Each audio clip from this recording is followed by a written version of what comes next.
Já a seguir não perca o segundo trabalho de Hércules, um podcast onde calha para matar saudades da infância. Sérgio e Duarte.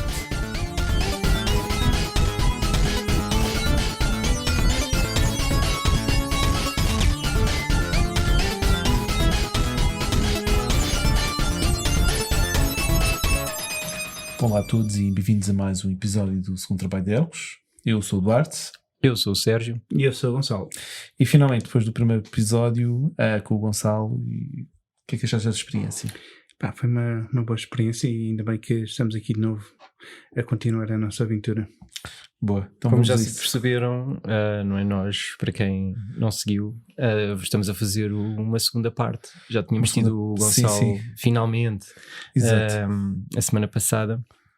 E hoje damos continuidade à nossa história dentro do mundo da banda desenhada. Fechar quase, não é fechar, porque provavelmente a gente vai ver como é que isto acaba, se é preciso de mais uma parte ou não, mas é um bocadinho continuar e acertar todos os pontos que não foram feitos, que não foram falados quando nós gravámos os nossos episódios passados sobre a vida aos quadradinhos. E isso faz-me logo querer pegar numa coisa que nós não tratámos no episódio passado. É que nós chegámos até à Destart, à Livraria Linhares e à nossa entrada oficial no colecionismo dos cómics americanos na língua original.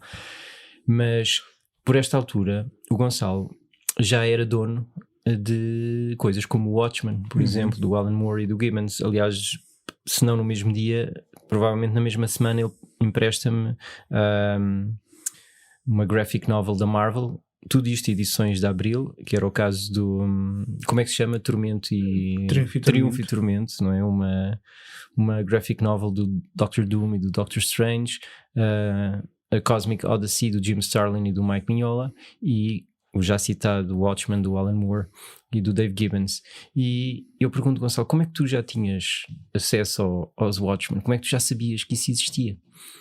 Bem, Sérgio, acima de tudo estas coisas começam a entrar na minha consciência através dos gibis da Abril, nos anúncios que lá vinham, e eu fui tomando nota, os nomes foram ficando na cabeça, e como tu sabes, nós recebíamos os gibis com certo desfazamento, recebíamos para aí 9 meses mais tarde do que eles saíam, e então eu fui ficando com os nomes em mente e eventualmente comecei a vê-los à venda nas bancas e nas livrarias com uma barata, e a certa altura encontrei um Watchmen, creio eu que não na barata, mas sim num quiosque que havia lá perto, o Dark Knight Returns, esse sim talvez o tenha apanhado um bocadinho mais cedo, um ano para aí pelo menos, numas férias de família no Algarve.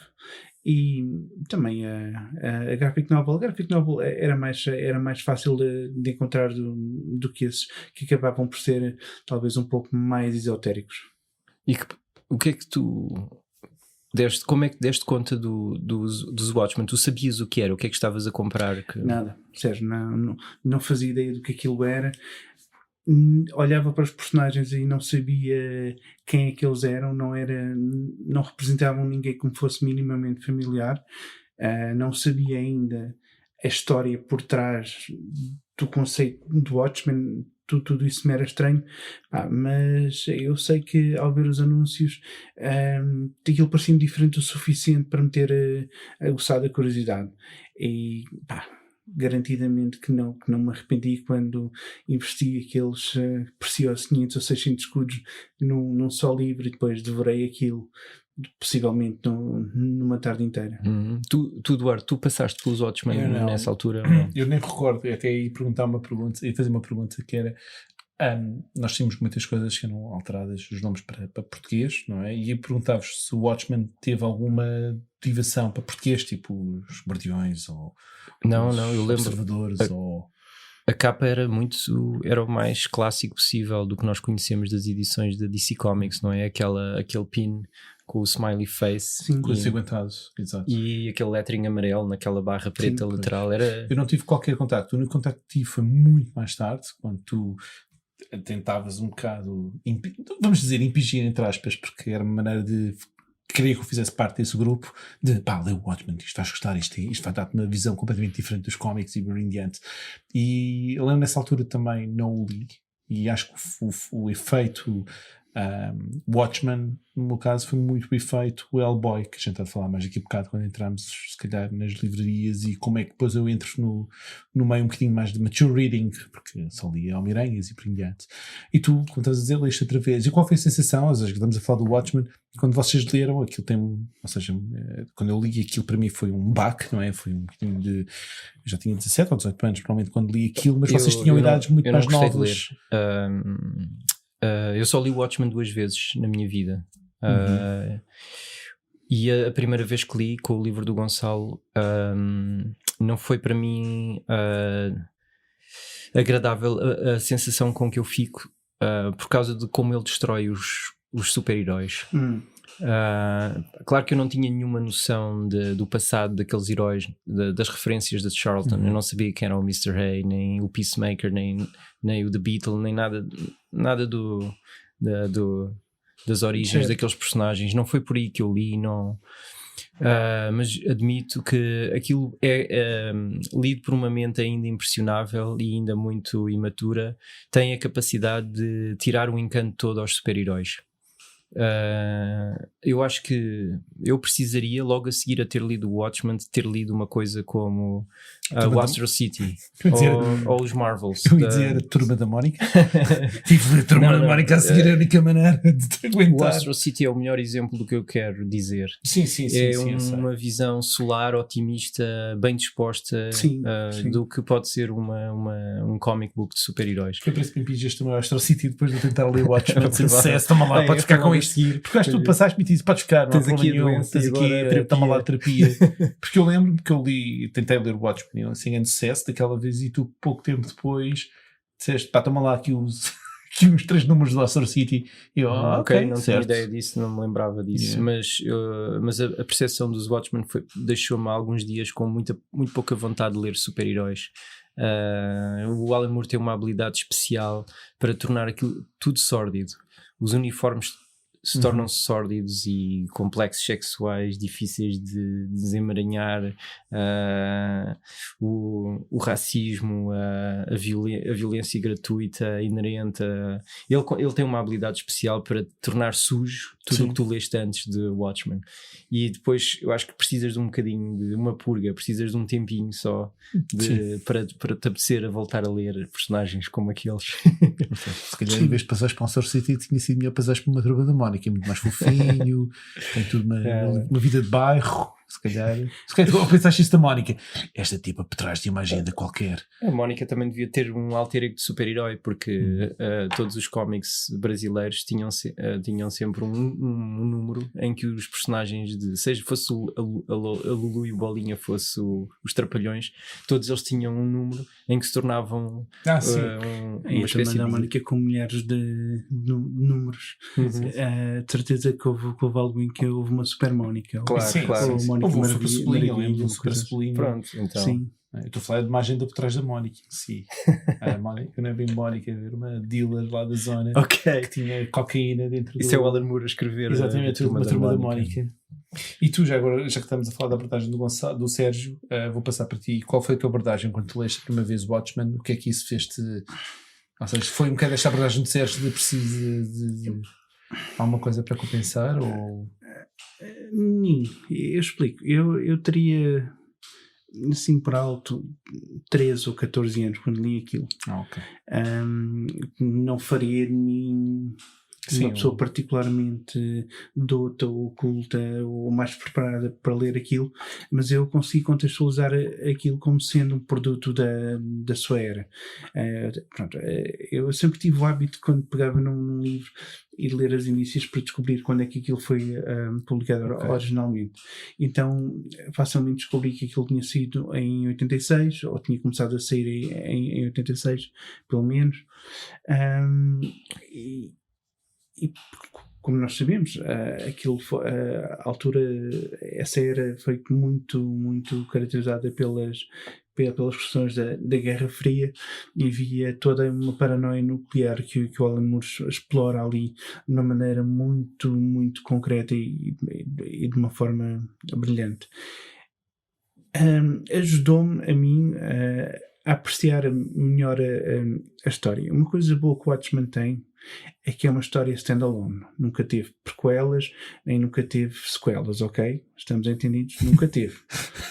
Todo o resto que vocês possam pensar que houve não existiu. Eu ia te corrigir, mas olhei para a cara do Gonçalo e acordo, vou dizer, e abri a boca e de repente, ok, já estou a perceber. Vocês não estão a ver, mas eu estou a fazer aquela cena que os Jedis fazem com a mão, nunca aconteceu. Exatamente. Estes não são os droids que vocês estão à procura. Exatamente. Mas voltando então aqui ao Watchmen, o Sérgio diz uma coisa que é muito verdade. A maneira como o Alan Moore representa e humaniza também os heróis, porque nós acabamos por conhecê-los, conhecer mais o lado humano deles, que naturalmente não é limpo, não é limpo, não é isento de coisas menos boas, conspurca um bocado aquela imagem que nós temos do super-herói como sendo um raio de luz imenso, e há coisas, especialmente quando é mais focado no Rorschach, que eu sempre tive alguma dificuldade de dizer o nome, especialmente quando era miúdo e li aquilo pela primeira vez. Rorschach. É o Rocha. Quantos X aqui isto tem? O Alan Moore inclui lá uma pista para a pronúncia, que é a piada Raw Shark, mas que em brasileiro não dá. Tubarão cru, cara.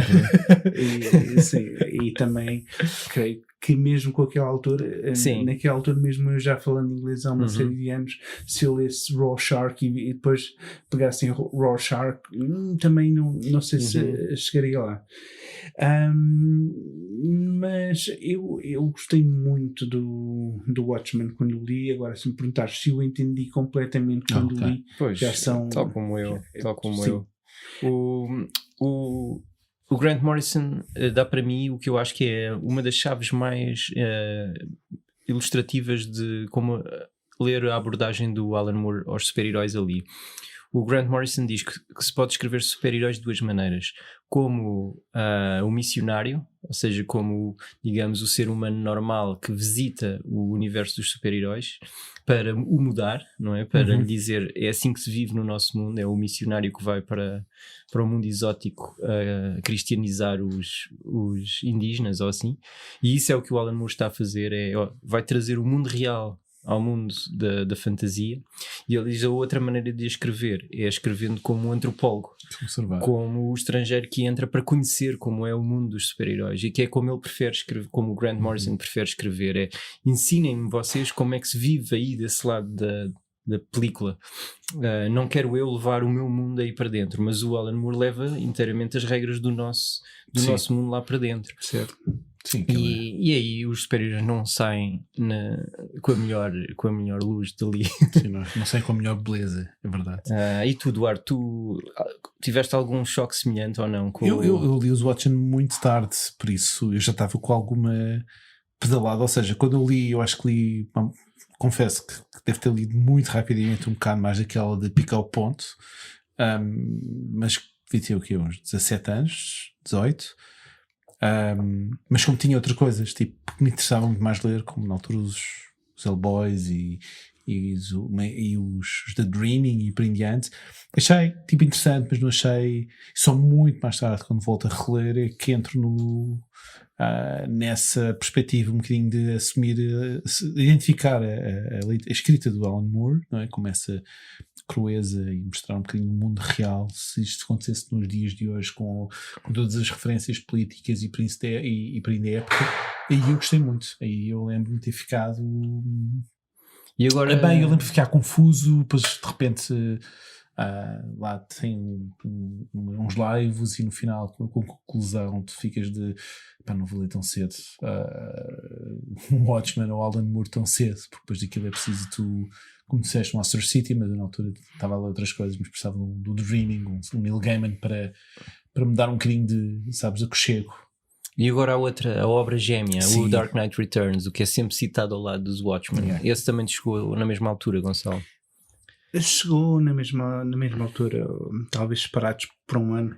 Eu, na minha memória, tenho para mim que adquiri alguns volumes do Dark Knight Returns antes de ter lido Watchmen, mas também já conhecia, mais uma vez, não só dos anúncios que vinham nos gibis, mas como também creio eu que antes de ter lido o Dark Knight, não posso precisar com certeza se foi ou não, mas eu tenho ideia que sim. Também li aquele famoso número do Zero, em que eles fazem o spoof ao Dark Knight e ao Ronin.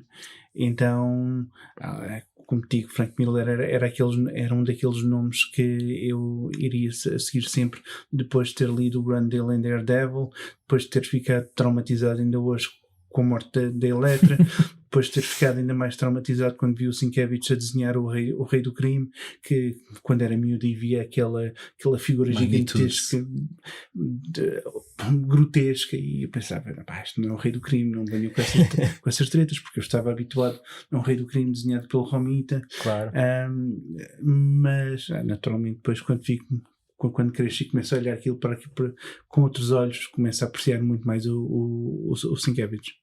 Para mim, esse almanaque da Globo do Recruta Zero também foi assim, a luz sobre que existe o Dark Knight Returns. Eu depois, quando encontrava numa barata, ou como eu contei ao Eduardo, acho que foi numa livraria no Algarve, um volume que continha para aí 2 dos números do Dark Knight Returns, acho que aquilo, não sei mesmo o que é, nem quem editava, mas tinha a ideia de ser uma edição em brasileiro que provavelmente tem 2 volumes, que teria colecionado o 1 e o 2 no primeiro volume e o 3 e o 4, mas eu não comprei isso na altura, mas lembro-me que sabia de que se tratava, e sabia por causa desse almanaque de 89, certo, do Recruta Zero, assim como o Ronin, sempre que o via na barata eu sabia exatamente o que é que se tratava por causa do Recruta Zero. Por acaso é engraçado, eu não tenho isso com o Recruta Zero, mas tenho muito com o Ronin, que eu, quando entro nas Gestarts e entro nas Epidemias e por em diante, o Ronin era a referência de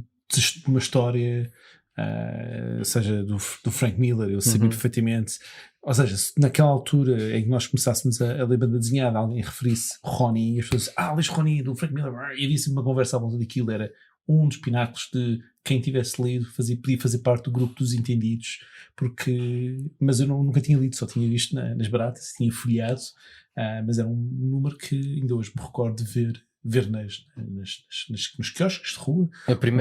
Por exemplo, a primeira vez que eu tive de facto o Dark Knight nas minhas mãos foi uma prenda do meu pai, quando nós já éramos clientes na Mongored, no centro comercial Lusíada, e sai aquela edição de quantos anos? 10 anos? Sim, esta é uma conversa engraçada que nós tivemos isto há uns dias, porque estamos a falar sobre Frank Miller e estamos a falar sobre esse livro, e o Sérgio vira-se e diz: este livro tinha acabado de sair há quantos anos?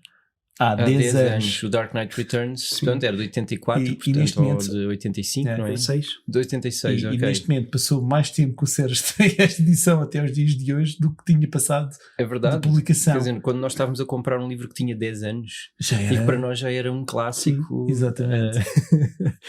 E essa edição em capa dura, com uma sleeve, depois com 3 cadernos, os postais, não era? Esses 3 cadernos eram muito interessantes porque traziam o guião anotado pelo Frank Miller com esboços nas margens. Exato. O outro caderno tinha clippings de imprensa sobre a reação dos jornais ao Dark Knight Returns, e ainda tinha um outro só de sketchbook do Frank Miller. Essa edição era belíssima. Mas é ridículo quando se pensa que isto tinha 10 anos apenas. Isto é um livro com 10 anos. Tinha 10 anos. E na altura era visto. Eu lembro-me que acho que é engraçado. Tanto na altura, acho que foi aí também que eu percebi que o Sérgio tínhamos isso em comum. uma certa paixão pelos acabamentos, não é? Ou seja, tudo bem que nós já tínhamos aquelas edições foil com relevo e isso tudo, mas aquela edição com aquela sleeve, da maneira como estava feita, com o foil sobre aquela imitação de pele, não é? Exatamente, depois aquele foilzinho, não é, de brilhante, de prateado, em que desenha o Relâmpago e o Batman. Eu lembro-me de isto é fantástico, isto tem uma sleeve. Eu pensei, eu lembro, acho que perguntei quanto é que custou e disseste, 10 contos ou uma cena qualquer, e eu nunca vou conseguir comprar isto. Na altura era bastante dinheiro e eu não gastava esse valor por mês, nem 6 em 6 meses em cómics. Sim, não. Era uma cena muito luxuosa. Também não tive muitas dessas edições. E tu, quando leste, neste caso, antes de entrar no Gonçalo, quando leste o Frank Miller, neste caso, Dark Knight Returns, qual foi a sensação? Qual foi a resposta? Já era tarde demais. Já tinhas lido Era tarde demais para sequer perceber a importância daquela obra. Eu acho que quando eu estou a lê-lo pela primeira vez em 96, nós já tínhamos passado por tanta coisa em 96, já tínhamos passado por tanto Moore, por tanto Neil Gaiman, por tanta coisa da Vertigo. Aquilo já não vem para mim com o mesmo impacto. Eu não posso dizer muito bem isso, porque é engraçado que eu consigo ver isto a tempo e horas, ou seja, com uma certa cronologia.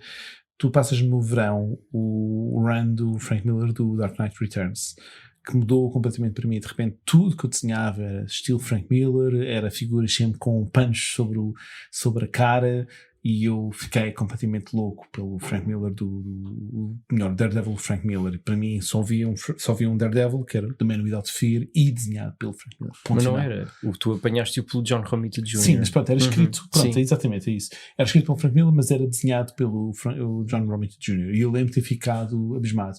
Por isso, quando tu me passas o Dark Knight Returns, eu vejo quase uma continuação, só mudar um bocadinho, sabes, o contexto histórico de agora não Daredevil, é o Batman, e depois há estas histórias por em diante.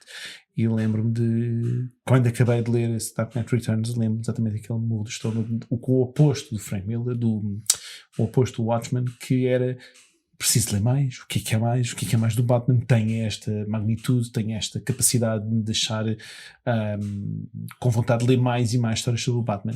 E acho que foi na altura que eu comecei a andar à procura dos Year Ones e por em diante. Tu, no entanto, apanhaste-o bem mais cedo do que nós, não é? Antes de responder isso, Sérgio, ele falou do Man Without Fear. Onde é que tu compraste o Man Without Fear? Conta lá, Sérgio. Eu li-o pela primeira vez num paperback que tu me emprestaste. Sim. Sabes qual é que é a memória que eu tenho de tu teres isso e depois mais umas coisas? Nos packsitos que vinham selados da Marvel. Isso mesmo. Isso veio de onde? O teu pai mandou vir dos Estados Unidos? Não, isso eu acho que já era BD Mania. Já era BD Mania. É verdade que a Marvel estava a fazer umas caixinhas de cartão com plástico transparente, não é? Onde vinham colecionados. Provavelmente havia tanto excedente de produção daqueles anos. Nós estamos a falar de uma década em que se andavam a produzir aos milhões. Também uma minissérie do Sabretooth, talvez, do Mark Teixeira, e aquela Fall from Grace do Daredevil do McDaniel. Exatamente. Também foi comprado nessas caixas com a série toda lá dentro. E eu acho que aquilo vinha do excedente que a Marvel devia ter, porque estamos a falar de uma altura em que se publicavam aos milhões de exemplares. Nós vínhamos de uma altura em que os X-Men do Jim Lee, não é? O X-Men número 1 tinha vendido 8 milhões de cópias. Ainda hoje tem o recorde do cómic mais vendido. Claro que aquilo tinha para aí 4 ou 5 capas alternativas. Exato. Cada um dos 4 milhões de fãs comprou pelo menos 4 capas. Mas estamos a falar de 8 milhões de cópias. Hoje, se nós hoje conseguirmos vender 100 mil cópias, já é considerado um sucesso. É um grande sucesso. Mesmo. E portanto na altura devia haver imenso excedente toda a gente esperava que o The Man Without Fear do Frank Miller vendesse números recorde, e por isso eu não me admiro que eles tenham usado o excedente para fazer essas caixinhas.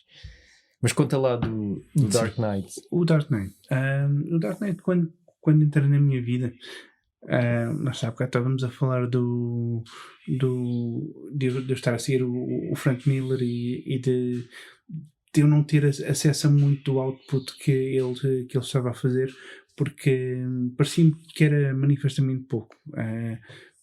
Havia o Electro Assassin, o Electro Lives Again, a graphic novel do Demolidor, e depois parece que ele não fez mais nada além desses 2 runs em Batman, o Dark Knight Returns e o Year One. E eu tenho a ideia que devo ter lido os 2 na mesma altura, porque também o ano 1 deverá ter sido editado pela Abril em GB na altura. Mas esse era mais fácil de encontrar nas bancas, porque era um GB normal.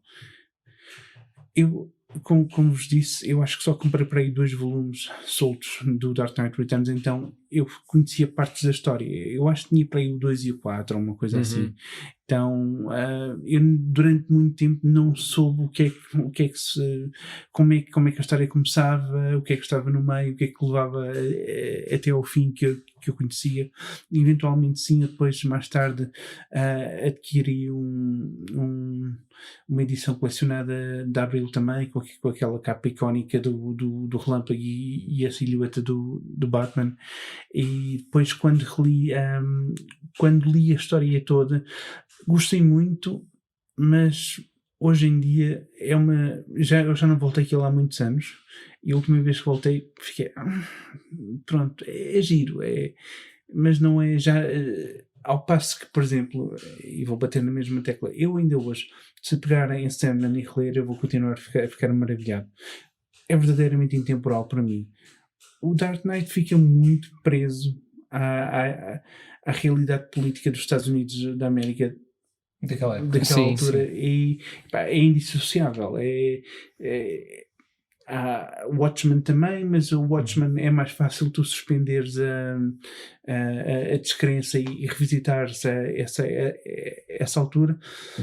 O Batman já me aborrece. A última vez que li aquilo foi quando decidi também ler as coisas novas que o Frank Miller tinha feito como sequelas, e arrependi-me amargamente mais de ter lido as sequelas do que propriamente de ter relido o Dark Knight. Também faço isso com a mesma regra que disseste do Watchmen, também metes para o Batman. Não há prequelas, não há sequelas do Dark Knight. Infelizmente estas tenho de reconhecer que existem. Eu também reconheço que as outras existem, só que são muito mais mesmo. Mas estas do Dark Knight conseguem ser piores por várias ordens de magnitude. Então, olha, vamos pôr fim a estes títulos do... Sim. Mas antes de pôrmos fim, deixa-me brevemente. Falaste do Ronin há bocado. Sim. Eu li, acho que uma vez, o Ronin em toda a minha vida. Uma edição que creio eu que ainda tu tenhas, um paperback. Se me perguntares o que é que se passa na história, eu não te sei dizer. Eu não sei o que é que se passa na história. Há uma premissazinha, consegues? Não me lembro, não me consigo lembrar, Sérgio. Mas o que é que isto tem de relevante? Alguns também, no princípio dos anos 90, uma única vez estava eu a andar pela Avenida João 21, e onde costumava ser um Moinho Vermelho, ainda tem à frente um quiosque, ok?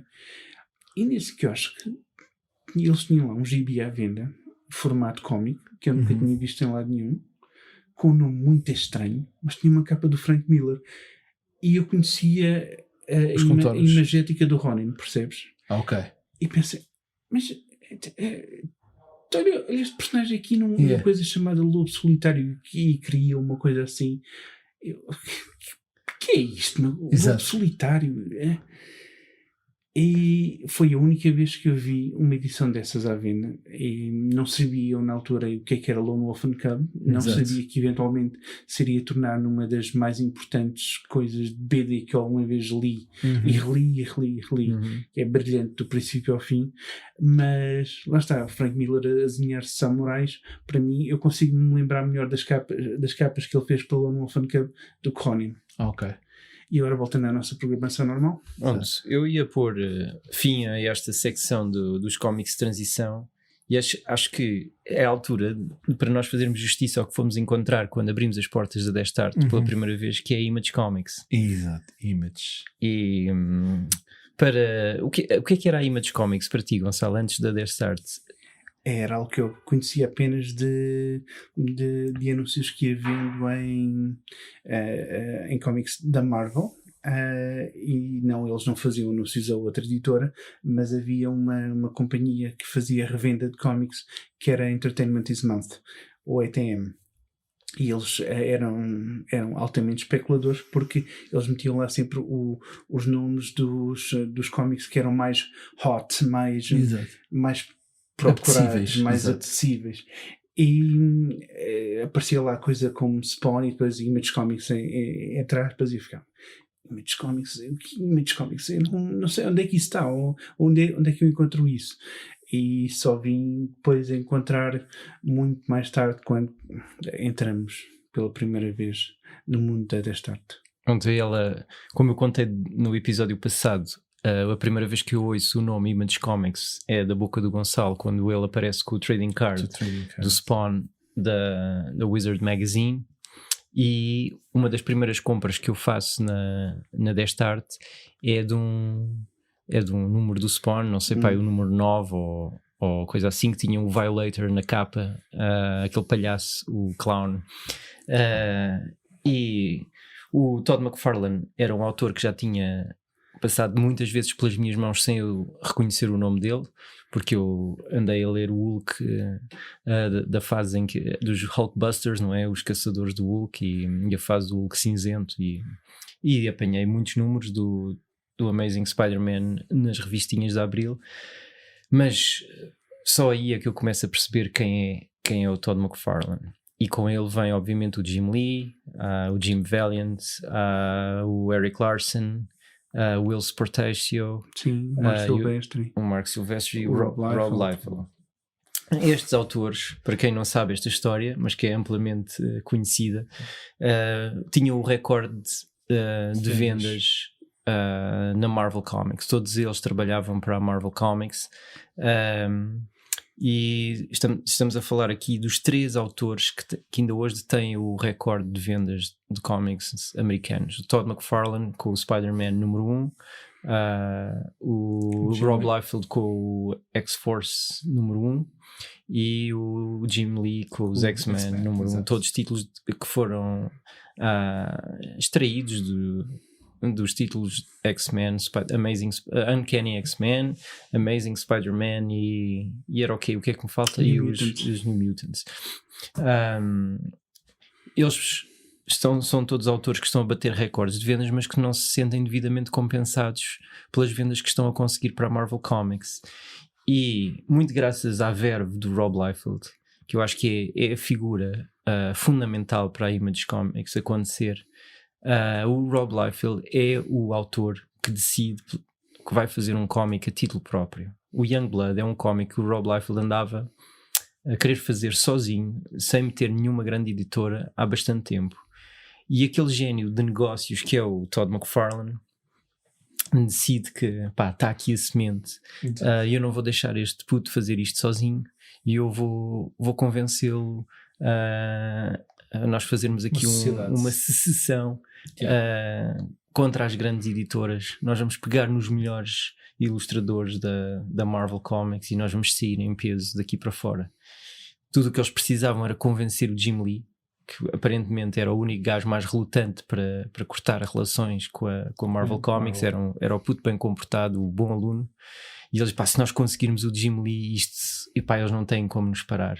E o Jim Lee, estranhamente, alinha com a coisa, e os tipos começam em segredo a fazer planos para publicar os seus próprios títulos a título individual. E quando a coisa já está assim, a onda já está a crescer, vão todos juntos para os escritórios da Marvel Comics, na Quinta Avenida, dizer e vão todos à merda, nós vamos bazar daqui. E logo a seguir descem o elevador do edifício da Marvel, atravessam a avenida e entram também no edifício da DC Comics. Metade daqueles gajos nem nunca tinha trabalhado para a DC, entre os quais o Jim Lee, que nunca tinha feito um único traço para a DC, e eles querem fazer ali logo uma reunião ad hoc. O Todd McFarlane diz que os gajos deviam estar a esfregar as mãos, a dizer, pá, não acredito, estes gajos vêm trabalhar Exato. para aqui, nós vamos ter o Jim Lee, o Todd McFarlane, etc. E assim que os gajos da DC se sentam nas cadeiras, eles, pá, nós só estamos aqui para vos mandar para a merda, porque nós também não vamos trabalhar para vocês. Isso é genial. Isso é genial. E pronto, vão atrás dos gajos da Malibu, não é? Da Malibu Comics, que foi quem os ajudou a fazer a distribuição inicialmente. É engraçado hoje nós pegarmos nos números 1 dos cómics da Image, todos eles ainda têm o selo da Malibu lá dentro. Sim. Porque eles não tinham ainda know-how de como fazer uma estrutura de uma editora, e a Malibu ajuda aquele primeiro ano. Para nós eram coisas que nós começámos aos poucos a sacar daquelas long boxes que estavam na Destart. Sim. Diz lá, Gonçalo, o que é que... A primeira coisa que vou dizer é que a história da Image é fascinante, e no YouTube há uma série de vídeos sobre, em maior ou menor detalhe, e quem estiver interessado procure, vale a pena estar a ouvir a história e conhecer melhor a história. Há 2 pontos relevantes sobre a história que eu gostava de mencionar. Uma delas, sim, sobre o Liefeld, ele querer fazer Youngblood numa editora que não fosse uma das grandes, mas o plano dele era continuar a fazer coisas para a Marvel lá mesmo. Ele, na realidade, não estava a planear abandonar a Marvel, mas a Marvel, não, amigo, tu se vais fazer coisas sozinho, não te queremos para nada. E há também uma questão engraçada na história, que eu não sei se é o que realmente leva o McFarlane a dar o passo final, mas acho que a dada altura ele queria um póster, uma t-shirt com a arte dele do Homem-Aranha, e pediu à Marvel para lhe enviarem uma, e disseram, não, se quiseres compras, e o homem, não, acabou-se a história. Diz lá, apetecia imenso ter aqui o Rob Liefeld para fazer a voz para imitar a voz do Todd. Entre outras coisas. O Rob Liefeld foi um tipo que, à custa do canal que nós seguimos no YouTube, Cartoonist Kayfabe, eu mudei muito a minha percepção dele. Eu sempre achei o tipo insuportável, não conhecendo nada dele, além do que via numa entrevista aqui e ali, mas ouvi-lo a falar e a exprimir-se tão genuinamente, fiquei a adorar o tipo. Sim, eu também tinha a Sérgio sabe disso, eu tinha durante muito tempo, quando às vezes a Sérgio tipo, estes livros do Rob, eu ficava tipo, não conseguia, estava mesmo tipo, não gostava mesmo, e só depois do Kayfabe é que comecei a dizer Rob Liefeld, finalmente a dizer Rob Liefeld, porque eu não conseguia, ficava, Sérgio te diga, eu ficava tipo, aqueles livros do Rob, e ficava com ódio, e hoje em dia entendo e admiro, e pronto, não continuo a não gostar, infelizmente, pronto. Mas tu consegues entender, depois de veres o Liefeld e a maneira sim. Sim. Como ele verbaliza as coisas. Sim. Seja, ok, a arte dele só podia ser isso. Sim, só pode, sim. Ou seja, às vezes conta-me histórias dele desenhar no carro as coisas, tipo, claro que ele faz um Capitão América com um peito todo mais chique que o outro. Eu ainda me lembro desse cómic, tu mostraste-me esse cómic e eu ficar tipo, porque acho que foi uma daquelas coisas do Sérgio dizer, tu ainda gostas de super-heróis? Olha lá para este Capitão América, e eu sabes? E esta transição era o Heroes Reborn, e eu rapidamente mudei para Hellboy no dia seguinte. Foi o grande ato de divórcio entre a equipa de Image. Quando o Jim Lee, o Rob Liefeld, quem é que mais voltou? O Will Sportation voltaram para a Marvel Comics, e o Inker dá muito tempo do Jim Lee, Scott Williams. Voltando desta arte, aquilo que nós começamos a tirar das long boxes. Certamente o Spawn, o Wildcats, talvez o Violator é dessa altura, ou é já... É Destart, para mim é Destart, sim. Eu sei que é Destart pela seguinte razão, porque eu lembro de ir à Destart e já ia com o know-how de quem que era o Spawn e o Violator. Eu lembro do Sérgio, antes de entrar na Destart, dizer-me o nome dos cómics. Tens o Spawn, tens o Violator, tens o Violator, de facto foi uma série que nos deixava de lágrimas, a rir, a gargalhada. Tens os Wildcats, ou seja, havia ali nomes, eu sei que Wildcats não é, mas estava a pensar em outros nomes que eram daqueles nomes um bocado, será que eu devo ler isto? sabes, tipo um herói chamado o Desova e um que é o violador e tal, e eu fiquei, não, eu chego em casa com isto e os meus pais vão me dizer, pá, não vais ler essa porcaria, vais pegar fogo e isso e acabou. E eu lembro de estar, tipo, a dizer isto, mas aquela história de isto, eu vou estar daqui a 2 dias com t-shirts com bandas metal. Mas não foi o caso. Não posso dizer que foi o vosso caso, porque não sei, rapidamente. O Gonçalo já vinha com elas. Achas que isso foi os cómics, Gonçalo? Não, acho que foi o Zeitgeist que nós vivemos naquela altura. Okay. Foi muita coisa. Não foi só os cómics. Estou a gozar. Não, mas teve um papel muito importante, sem dúvida. O que é que nós tiramos? Nós sendo brutalmente honestos, temos que admitir que aquilo era muito mau. E se calhar estamos a ser simpáticos. Aquilo, as histórias eram não existentes. O que salvava aquilo era a arte. Sim. Porque o Jim Lee sempre teve uma arte bastante interessante. O McFarlane era o McFarlane, o Liefeld era o Liefeld. Da pausa, o Liefeld desenha pés e traduzi-los. Sabes, há uma coisa curiosa, quando nós começamos a pegar no Spawn, apanhámos-lo numa altura até simpática para ler, porque temos 3 números do Grant Morrison a escrever aquela história com o Dini, não é? E pouco antes, números que ainda eram fáceis para nós de comprar na Desta Arte do Greg Capullo, é verdade. E pouco antes tivemos aquela série de 4 ou 5 números em que o Todd McFarlane entrega o Spawn ao Alan Moore, ao Frank Miller, ao Dave Sim e ao Neil Gaiman. E portanto nós apanhámos ali uma porta de entrada até muito, muito porreira para ler Image Comics. Sim. Qual é que tu tens recordação da coisa mais bizarra da Image que trouxeste na altura? Buff, talvez. O quê? Isso não é bizarro, isso é mau. Buff and his Bruce Crew, que eram. Aquilo não era spin-off de Spawn, mas eu nunca ouvi isto. Eu olhei para o Sérgio e disse Buff. Sim. Não, eu da semana passada foi o Stan Lee que eu fiquei tipo, o que é isto? Agora, Buff. Sérgio, conta lá, o que é o Buff? O Gonçalo explicará melhor que eu. Era aquilo, tanto quanto me lembro, eram 2 títulos, inclusivamente havia o Buff Standalone, desenhado por um tipo chamado John Cleary, cuja arte fazia lembrar muito o McFarlane, e depois havia um outro título que eu acho que era mais infantil-juvenil, creio eu, que era Buff and his Bruce Crew, mas foram das poucas coisas não Spawn publicadas pelo McFarlane, creio eu. Mas não era esse tipo de bizarro. Olha, por exemplo, mas eu estou a repetir Buff. Sendo bizarro, referia-me mais a coisas como, por exemplo, o Max. Sim, claro. Sim. Coisa do qual eu acho que só li o primeiro número e ainda hoje não estou muito certo, sei o que é que aconteceu naquilo. Eu gosto muito da arte do Sam Keith, mas aquilo era muito estranho. Até a animação, eu apanho da Max. Por causa da MTV, não é? A primeira vez que apanho da Max foi numa Image Comics que eu comprei. Como é que aquilo se chamava? Era Liquid Television que fazia as séries de Ion Flux e coisas assim.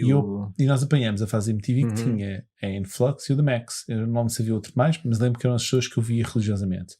E mesmo para um Influx, tu vias, era uma coisa de ficção científica, tinha pés e cabeça. Mas o The Max, não foi, é aquilo que tu dizes, é que ele acabava o episódio e ficava de. Qual é o sumo disto? Há um episódio que o gajo acorda e está no corpo de uma pessoa e não é ele, e ele é um gajo tipo, está todo e tipo, quem sou eu? Não sou este gajo, está na casa de banho, e a miúda, não, isto foi sempre tu, e eu lembro de estar tipo. Ela era tipo uma enfermeira, não é? Era uma coisa assim, e mas depois ela é projetada nos sonhos para um outback, uma cena tipo um deserto australiano, onde existe este coelho xamânico gigantesco, com um fato de super-herói. Mas foi engraçado, eu a nível dos cómics do Max, e Sam Keith mais tarde voltou a fazer isso, que foi até a data não tinha, tudo bem, tínhamos aí muitas figuras mamalhudas e para em diante, e tudo bem, era tipo, fixe. Fazia parte das Bad Girls dos 90s, sim. Tipo a Mary Jane, ainda, não é? Mas a miúda do The Max aquele lado muito pequenino e isso tudo. Eu lembro de ficar tipo, com um certo tipo, isto é a minha futura namorada. Ela tinha um lado meio geeky, Meio nerdy, geeky, de óculos e feições muito pequeninas, mas depois tipo super voluptuosa nas ancas e mesmo à maneira do Sam Keith. Exatamente, e depois Sam Keith eu comecei a ver mais coisas de Sam Keith e foi tipo, isto é comum, encontrarmos cómics dele. Tu já tinhas passado por Sam Keith consciente, que era o Sam Keith com o Wolverine ou com o Hulk? Ou com o Hulk, eu lembro-me de ter lido uma história muito estranha, também desenhada por ele, em que o Hulk luta contra o Mr. Hyde no vagão de um comboio. Creio que tenha sido a minha primeira exposição à arte do Sam Keith, mas ainda assim é muito controlada para aquilo que nós sabemos que eventualmente o Sam Keith se torna, e depois quando pegas no Max e ok. Tá. Exato, isto é demais. E outra coisa assim bizarra, o que é que tinhas mais em mente quando me fizeste esta pergunta? Pá, houve muita coisa que felizmente nós também nunca apanhamos. Nunca apanhamos Shaman's Tears. Pá, e eu, atenção, respeito e gosto muito do Mike Grell, nunca tive interesse em ler essas coisas. Havia uma coisa do Larry Stroman que não me lembro, Dark Star ou Star, isso nunca apanhei. Tu apanhaste Union? Do Tex? Bom, tenho mais memória de ter aqui um trading card aqui ao nosso lado da Wizard Magazine, porque não me lembro de nada de ter lido o Union. Lembro-me do Satan's Six. Não, mas isso era Topps Comics. O que é que o Jack Kirby fez para a Image Comics, que tinha inking do Todd McFarlane e de outros gajos? Não houve uma equipa qualquer que só saiu para aí um número ou dois no máximo, que Jack Kirby ainda chegou a fazer. Passam-me bem a cabeça coisas que eu sei que não são, tipo Freedom Fighters ou qualquer coisa, Captain Victory, mas eu acho que nada disso é Image. Mas eu sei retificar isso. Mas agora uma pergunta, agora só para chatear o Sérgio, ainda me lembro na altura quando entramos na fase de Image Comics em que é tudo muito novo, é tudo muito recente, o Sérgio trouxe para mim e disse assim: Bart, este artista, isto é o futuro, este livro é fantástico. Agora vou deixar a pergunta para o Sérgio. Então, e o Trent Canigua? O dinheiro que me fizeste investir no Creed em 3 números. Mas atenção, isso não é Image. Não é Image, mas é dos novos títulos, já vão ser, mas eu lembro do Sérgio vender-me. Porque o Becker era Lightning Comics, exato. Eu lembro do Sérgio, isto está ao nível de Todd McFarlane. Eu lembro ok, fantástico. Todd McFarlane fala muito bem do Trent Canigua. O Trent Canigua tinha um charme engraçado, porque ele era um puto muito novo, que já tinha um talento razoável para um miúdo que tinha pai aqui 16 anos, quando começa a publicar os seus cómics a preto e branco. Rapidamente ele começa a conseguir fazer crossovers com Tartarugas Ninja. Exato. Mas claro que aquela semelhança estilística sim. entre o Todd McFarlane e o Kevin Eastman, aquela arte um bocadinho hip hop e mangá, etc. Mas eu achei o Trent. Eu gostei, eu estou a gozar com o Sérgio, mas lembro perfeitamente esta conversa, porque havia sempre aquela coisa, estavas a falar dos valores especulativos de isto, vamos comprar um número 1 porque pode ser o futuro. E eu lembro que comprei os 3 e aquilo tinha uma capa, até a capa era boa, ou seja, é uma capa cartonada na altura. E não era uma coisa muito comum de encontrarmos livros com capas meio cartonadas. E lembro de ter, ainda os tenho os 3, nunca os vendi. Também fazendo dinheiro com isso. Então, mais estamos a falar de coisas bizarras, e já que estamos a falar de coisas bizarras e de alguma editora bizarra que vocês, já estamos a falar da Lightning e falámos da Malibu e da Top Cow, alguma editora bizarra que vocês compraram, algum cómic e descobriram daquela na Destart. Na Destart, não creio que tínhamos apanhado assim coisas muito fora do. Eu gostei do The Sludge, admito. Isso é de Norm Brayfogle, uma coisa da Malibu. Era do Ultraverse, sim. Ultraverse. E o que era o Sludge? O Sludge era uma criatura dos esgotos, não sei se de Nova York, já não me lembro assim. Era o Man Thing, era o Small Thing da Malibu. E eu acho que bom, não me lembro, não sei dizer, lembro-me que Uma compra que para mim não tem nada, é Image, pura Image, Ok. mas que eu não consigo deixar de não mencionar como tendo sido um ponto alto dos nossos anos da Destart, não pelo produto, que o produto é mauzinho, foi o crossover Spawn Batman, Batman Spawn. Claro. Mais um dos livros que o Sérgio, isto vai valer muito dinheiro daqui a uns anos, vais ver, Eduardo. Compra 2, mantém sempre e o outro podes ler. Tu compraste 2. Comprei 2. Com o primeiro descolou-se todo, não é? Epá, eu sofreu uma coisa qualquer, mas nós tínhamos um desporto também, daqueles desportos perigosos que nós fazíamos em minha casa. Certo. Mas eu lembro-me da história do Sérgio comprar o Spawn Batman e virou-se e disse assim: pá, o Spawn Batman, pá, mas o Batman Spawn não é a mesma arte. O Batman Spawn tinha melhor Era do Klaus, não era? Desenhado do pelo Klaus Jensen e era mais bem escrito, lia-se melhor se calhar do que o do Era? que o Ok. Spawn Batman Mas do a Frank arte Miller. yeah. Mas a arte do Todd McFarlane estava no seu topo na altura. E teve uma coisa que não é muito comum tu ver neste tipo de crossovers, que foi algo que acontece naquela história. Normalmente estes crossovers entre personagens de outras editoras acabam por não ser canon. Sim. Mas este aqui não só é canon como algo que acontece na história e depois impacta os números futuros do Spawn. Estás a falar do corte da pá. cara. Eu estava mesmo à espera. Isto foi uma cena de 5 minutos, 3. Eu estava a ver o Gonçalo mexer com a mão e dizer: Aquilo só de pode bem ser, na cara. só pode ser o Bad Frank na cara, que depois ele mete Que é a uma última. cicatriz com atacadores. E eu lembro-me disto. Eu acho que há assim uma sincronia entre a última página do Spawn Batman, que é o gajo com o Batarang espetado no E a meio da primeira. cara, com um sangue verde assim, a Exatamente. escorrer, e a primeira página do Spawn que sai assim, com os que é o atacadores. gajo com o atacador como costura da Eu ferida. adorei isso. Eu lembro de ter adorado e lembro de teres mostrado e eu fiquei. E aquilo durou, aquele atacador durou anos, aquilo nunca mais saiu da cara do Spawn. Será que ainda está agora? Não sei. Porque o Spawn já não é o Walt Simmons, acho eu. Já não é o mesmo Já não? gajo. Ah, Já não sei, houve nunca vários mais Spawns. Também, quem é que leu isso? Alguém ainda leu o Spawn hoje em dia? De 20 mil pessoas. Sim. Exato. Mas nós temos ainda uma história gigante, ainda temos que falar sobre a entrada da pandemia, não é? Se calhar Sim. falámos de algumas editoras maradas, como a Kitchen Sink, que depois entretanto Sim, já epá, não eu existe, a quero. Fantagraphics. Eu acho que nós temos mesmo de despachar o capítulo desta tarde. Dou-vos Sim. isso de Sim. barato, mas eu vou ter no próximo episódio de falar de um objeto que saiu da Destart. Provavelmente nem tive de pagar por ele, porque eu não creio que eles tivessem interesse em vender isto, que é o catálogo do 7º Salão Internacional de Banda Desenhada do Porto, que era um salão que acontecia de 2 em 2 anos. E eu visito o salão seguinte, o 8º. Mas começa aqui com esta visita ao Porto, primeiro neste catálogo e depois no ano a seguir visitando o salão.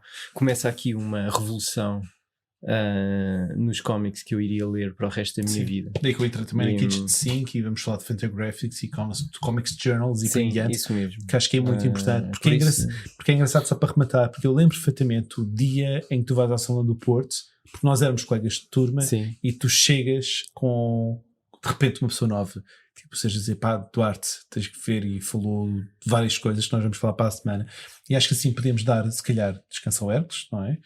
E Vamos dar descanso ao Hércules. Sigam-nos nas plataformas de podcast e no Instagram, @o Segundo Trabalho de Hércules. Passem os links, por favor, a toda a gente. Ajudem o Segundo Trabalho de Hércules a crescer. O Gonçalo está marcado mais um.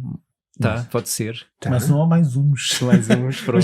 Acho que vai ser o problema, vai ser, por exemplo, mais um. Não, há sempre mais uma coisa para contar, porque isto é um mundo tão grande que precisamos sempre de um extrazinho. Por isso, efetivamente, vamos ter que continuar. E Gonçalo, acho que vai ser um habitual. Então pronto, vamos dar então finalmente descanso ao Hércules. Sigam, comentem, partilhem, falem com as pessoas e E até para a semana. Tchau.